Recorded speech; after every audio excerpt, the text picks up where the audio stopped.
윤석열 정부의 두 번째 국정감사가 시작되었습니다. 이번 국정감사는 윤석열 정부가 더 이상 문재인 정부 핑계를 댈 수 없는 첫 번째 국정감사이기도 합니다. 어제 문화체육관광위원회에서는 문화체육관광부에 대한 국정감사를 실시했습니다. 윤석열 정부는 국정감사를 코앞에 두고 부처의 수장을 바꿨습니다. 따라서 국정감사를 불과 4일 앞두고 임명된 유인촌 장관이 출석했습니다. 제가 어제 국정감사에 참석하기 전에 이런 농담을 했습니다. 업무를 아직 파악하지 못해서 확인해보고 말씀드리겠다라는 얘기를 반복해서 할 것 같다고 말입니다.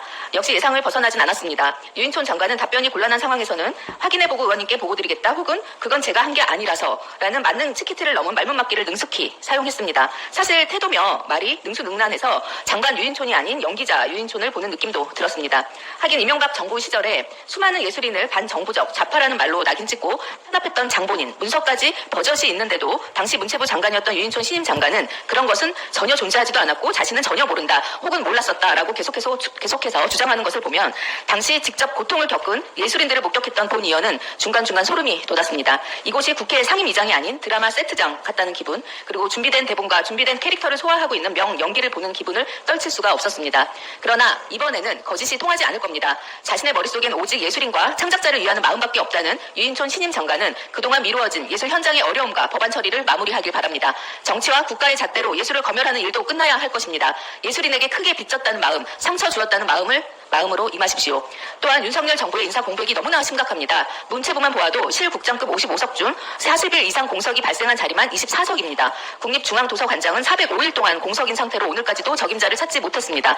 대통령의 과도한 인사 개입이 인사 공백의 주요 원인입니다. 결국 그 피해는 고스란히 현장 예술인들에게 돌아가고 있습니다. 문체부가 내년도 청와대 복합문화예술공간 조성 사업을 위해 330억 원의 예산을 편성했다는 것은 다 알고 계실 겁니다.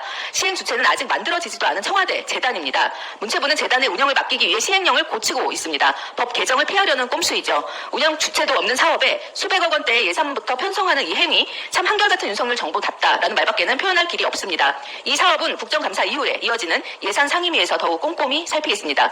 또 일본이 후쿠시마 원전 오염수 2차 방류를 시작했습니다. 윤석열 정부는 현재 바다와 어류 등의 방사능이 검출되지 않았다는 것을 대응 방향으로 잡았나 본데요. 방류를 우려하는 과학자들과 민주당은 단 한 번도 핵 오염수 방류 시작부터 어류의 치명적인 방사능 검출이 나올 거라고 주장한 적이 없습니다.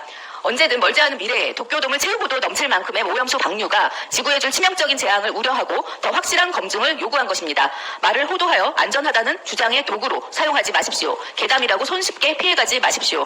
국정감사가 이제 시작되었습니다. 하루도 편한 날이 없었던 윤석열 정부 남은 기간 꼼꼼히 살펴보고 샅샅이 들여다보겠습니다.